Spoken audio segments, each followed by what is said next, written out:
Les barres protéinées, c'est probablement le complément le plus difficile à choisir. Sur l'emballage, vous voyez souvent 20 grammes de protéines, un goût incroyable, et en plus souvent c'est pas très cher, mais qu'en est-il des ingrédients? Aujourd'hui, je vous donne tous mes critères pour choisir les meilleures barres protéinées possibles, et si t'as la flemme de réfléchir, j'ai fait un classement sur mon site quentinfitlife.fr de toutes les barres protéinées que je recommande, le lien il est directement dans la description, va y jeter un coup d'œil.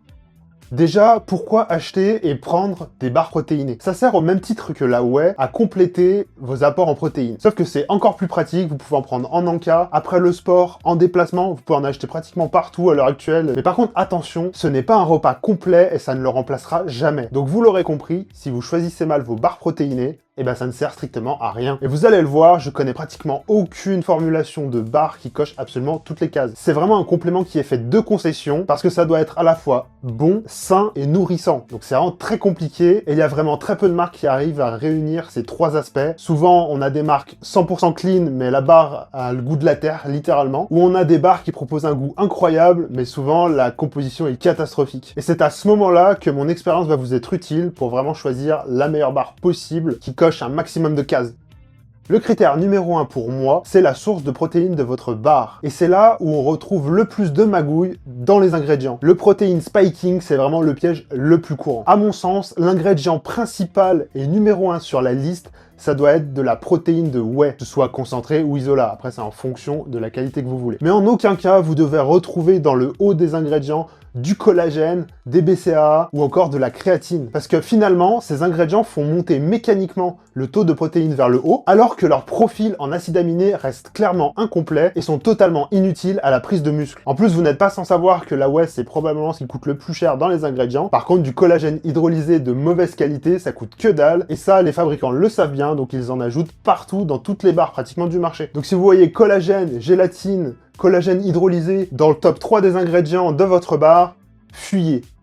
Le critère 1 bis, on va dire, c'est le taux de protéines dans votre barre. Évidemment, celui-ci se mesure sur 100 grammes, pas sur la barre. C'est pas la même chose. Je dirais qu'un minimum de 20% de protéines, c'est pas mal. Si on va vers les 30%, c'est quand même plus sérieux. En dessous de 20% de protéines, vous êtes clairement sur une barre énergétique plutôt qu'une barre protéinée. J'ai récemment testé sur mon blog des barres en grande surface qui se revendiquent protéinées, mais finalement, on a à peine 15% de protéines. Donc vous voyez, pour moi, c'est clairement pas une barre protéinée. C'est juste une barre céréalière transformée en barre protéinée, et ça n'a pas du tout la même valeur nutritionnelle. D'ailleurs, je le répète, mais attention, les fabricants écrivent ce qui les arrange sur les barres. Souvent, c'est marqué 40 grammes de protéines, mais souvent, c'est 40%. Ça n'a rien à voir. Si ta barre fait que 50 grammes, t'auras que la moitié finalement, donc attention à ça.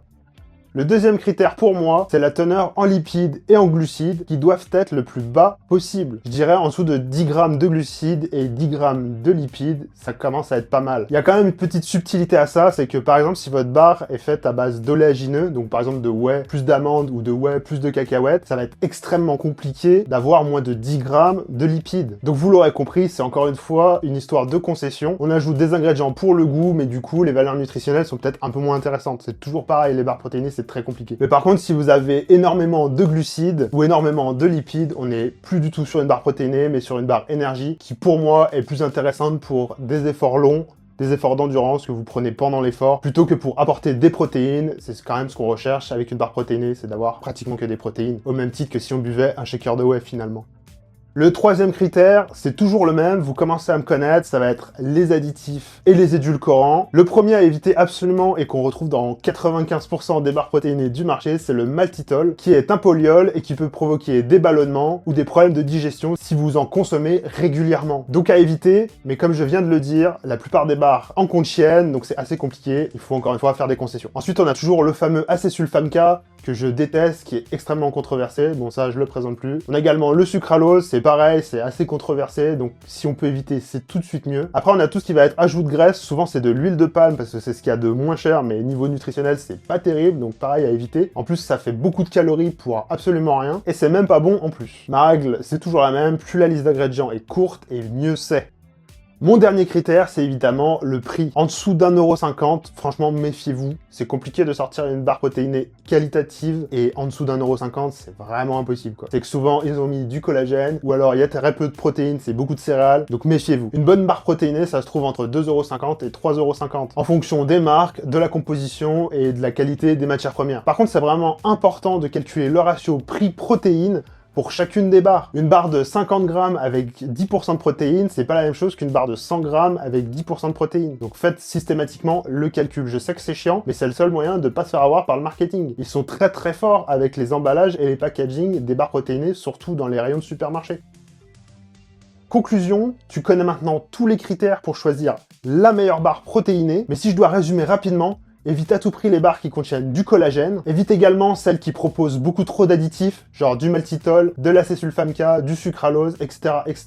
On n'a pas besoin de tout ça dans une barre protéinée. Pareil, si la barre fait moins de 20% de protéines, c'est pas une barre protéinée. Si on dépasse largement les quotas en sucre et en lipides, c'est pareil, fais attention, c'est des barres énergie, c'est plus des barres protéinées. Et si le prix est trop beau pour être vrai, c'est que souvent, il y a un problème, donc fais attention. J'insiste, mais si t'as la flemme de comparer, j'ai fait un classement sur chaque complément alimentaire, la meilleure créatine, le meilleur collagène, la meilleure barre protéinée, la meilleure whey, tout est disponible sur mon site quentinfitlife.fr.